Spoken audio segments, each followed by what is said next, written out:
지금까지 들어온 주요 뉴스 정리합니다. 오늘도 김영민 아나운서와 함께합니다. 어서 오세요. 네, 점심 먹고 한잔하면서 듣는 영민아 뉴스 시간인데요. 청취율 조사 때 받은 커피 쿠폰으로 드시면 되지 않을까요? 저는 안 되더라고요. 자, 첫 번째 소식입니다. 조금 전에 속보가 들어왔었어요. 검찰이 이재명 더불어민주당 대표를 다시 재판에 넘겼습니다. 이번에는 백현동 개발 특혜 의혹이죠? 네, 그렇습니다. 검찰이 오늘 더불어민주당 이재명 대표를 백현동 개발 특혜 의혹으로 재판에 넘겼는데요. 지난달 27일에 법원에서 구속영장 기각된 지 보름 만입니다.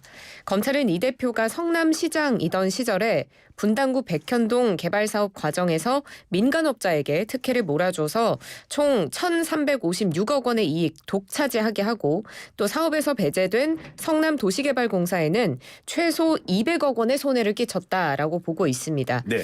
검찰은 앞서 기소된 대장동 위례특혜 사건과 함께 1심 재판 진행될 수 있도록 이 백현동 특혜 사건을 병합하는 차원에서 먼저 기소하기로 했다고 밝혔는데요. 그래서 기소 이후에 법원에 두 사건의 병합을 요청할 전망입니다. 예, 병합하겠다. 그러니까 두 사건 한꺼번에 보겠다 이러는 거죠. 자, 위증교사 의혹, 대북송금 의혹은 보강 수사.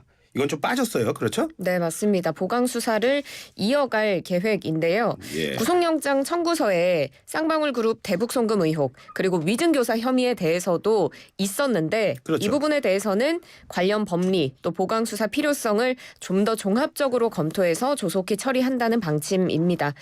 특히 위증교사 혐의는 법원 영장심사 때 혐의가 소명된다라는 판단이 있었던 만큼 기소까지 오랜 시간이 걸리지는 않을 것으로 보입니다.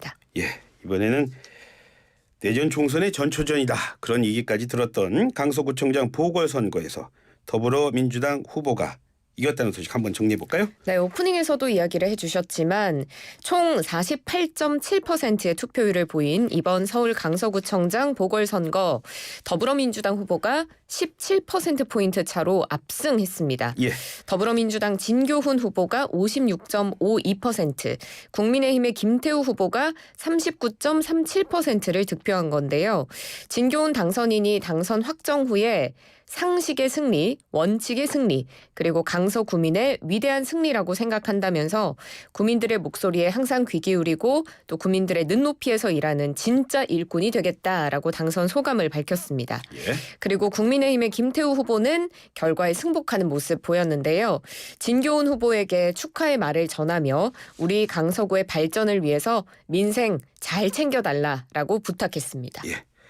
오늘 여당 분위기가 참 궁금합니다. 어땠어요? 네, 맞습니다.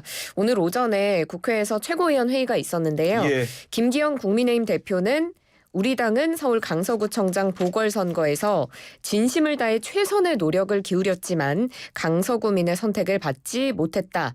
그래서 그 결과 존중하고 겸허히 받아들여서 성찰하면서 더 분골쇄신하겠다라고 밝혔습니다. 김 대표는 특히 이번 선거 패인을 좀 냉철하게 분석을 하고 앞으로의 총선 승리를 위한 특단의 대책 강구하겠다고 했는데요. 예. 특히 국민의힘이 약세인 지역 또 수도권 등에서는 이 국민들의 마음을 더 많이 얻을 수 있도록 앞으로 맞춤형 대안을 마련해 나가겠다라고 강조했습니다. 이외에 윤재욱 원내대표도 이번 강서구청장 선거에서 나타난 민심 겸허히 수용한다고 밝혔는데요. 이번 선거 결과가 기대에는 미치지 못했지만 그 결과를 견강부회하지 않고 민심의 회초리를 그대로 받아들이는 게 이 패배를 딛고 다시 전진할 수 있는 기반이 된다라고 밝혔습니다. 대통령실도 오늘 입장 짧게 밝혔죠? 맞습니다. 정부는 어떠한 선거 결과든지 엄중하게 받아들여야 한다는 입장이다라고 입장을 짧게 밝혔습니다. 예. 하지만 대통령실 내부에서는 이번 선거 결과를 전체 국민 여론으로 일반화하거나 국정 기조를 전면 수정해야 한다는 식의 확대 해석은 좀 경계하는 분위기라고 합니다. 예. 자, 어제 선거 이후에 분위기 전해주셨고 이것도 걱정입니다. 팔레스타인 무장정파 하마스 공격으로 지금 이스라엘과 팔레스타인 전쟁을 벌이고 있습니다.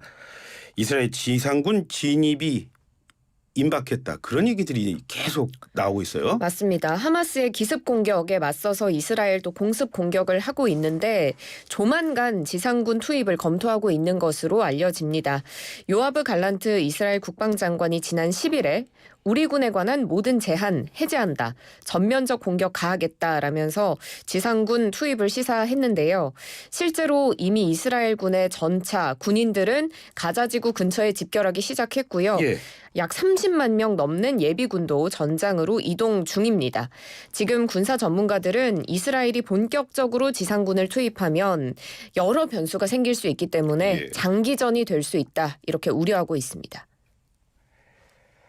바이든 대통령, 미국의 바이든 대통령 거의 이번 전쟁과 관련해서 거의 매일 메시지를 내고 있습니다. 오늘은 어떤 메시지가 나왔나요? 네, 조 바이든 미국 대통령은 이스라엘에 대한 지원 의사는 계속해서 밝히고 있습니다. 예. 이란 같은 외부 세력에도 경고의 메시지를 보내면서 예. 이스라엘의 안보, 유대인의 안전을 보장하겠다는 약속 흔들리지 않는다라고 강조했는데요. 하지만 이스라엘을 향해서도 당부의 목소리를 냈습니다. 네타냐후 총리에게 전쟁법을 따라줄 것을 당부한 겁니다. 예. 지금 이스라엘이 가자지구를 계속 공습하고 있는데 너무 무분별하게 민간인 피해가 발생하면 이게 미국을 향한 비난의 화살도 올 수 있기 때문에 이것에 대한 우려를 표한 것으로 해석할 수 있습니다. 저는 오늘 처음 알았네요. 전쟁에 또 법이라는 게 있군요. 아이러니합니다. 자, 이런 가운데요. 이 이스라엘군이 국제적으로 써서는 안 되는, 쓰지 말아야 한다 이런 얘기 많이 하고 있는 백린탄을 쐈다. 그런 주장도 나오고 있어요. 맞습니다. 지금 이스라엘이 팔레스타인 무장단체 하마스의 근거지인 이 가자지구 내의 민간인 주거 지역에 국제법상으로는 금지되는 화학무기 백린탄을 쐈다는 주장이 제기됐는데요. 예. 이게 왜 금지가 됐을까를 살펴보면 백린탄이 인체에 닿으면 뼈와 살을 녹여서 끈적끈적하게 달라붙는다고 합니다. 끔찍합니다. 그래서 인간이 만든 최악의 무기, 악마의 무기라는 별명으로도 불리는데 그래서 국제협약은 주거지역이나 민간인 밀집 지역에서는 이 백린탄을 사용하는 것을 금지하고 있습니다. 예. 그런데 지금 유럽과 지중해 지역의 인권단체들은 이스라엘군이 가자지구의 주거 밀집지에서 백린탄을 투하했다라고 주장하면서 소셜미디어에 관련 영상을 공유하기도 했고요. 예. 또 팔레스타인 자치정부도 이스라엘군이 국제협약에서 금지한 백린탄을 알카마라에 지속적으로 투하해서 사상자가 발생하고 있다고 규탄했습니다. 하지만 이스라엘군은 이 백린탄을 실제로 사용했는지에 대해선 아직 별도의 입장을 내놓지 않고 있습니다. 예.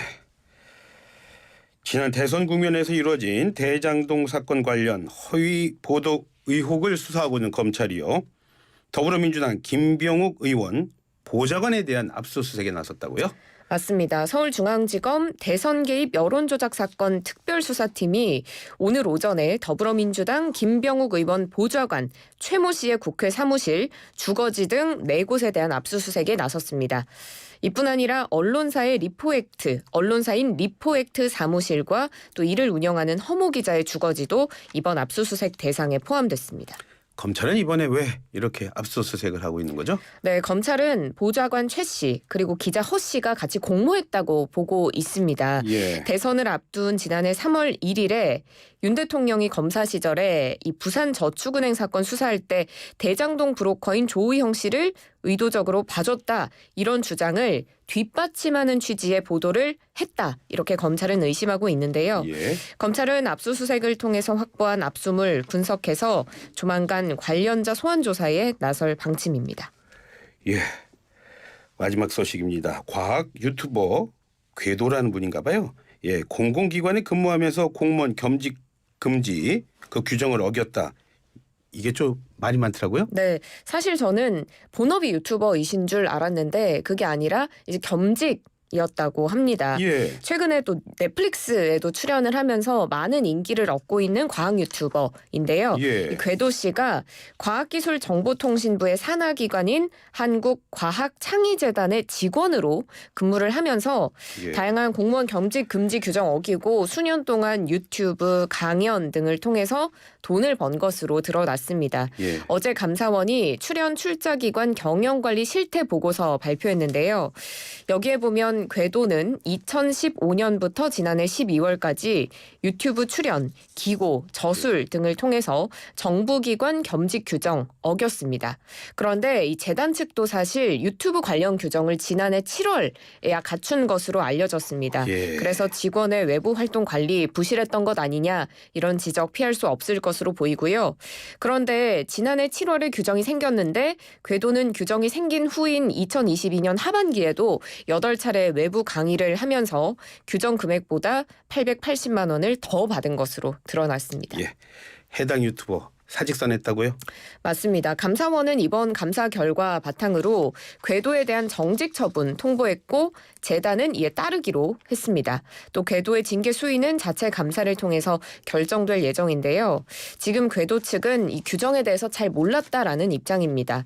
그래서 이미 지난해에 사직서를 제출했는데 감사가 진행 중이었기 때문에 사직하지 못하고 있는 것으로 알려졌습니다. 네. 오늘 말씀 잘 들었습니다. 고맙습니다. 고맙습니다. 지금까지 김영민 아나운서와 함께했습니다.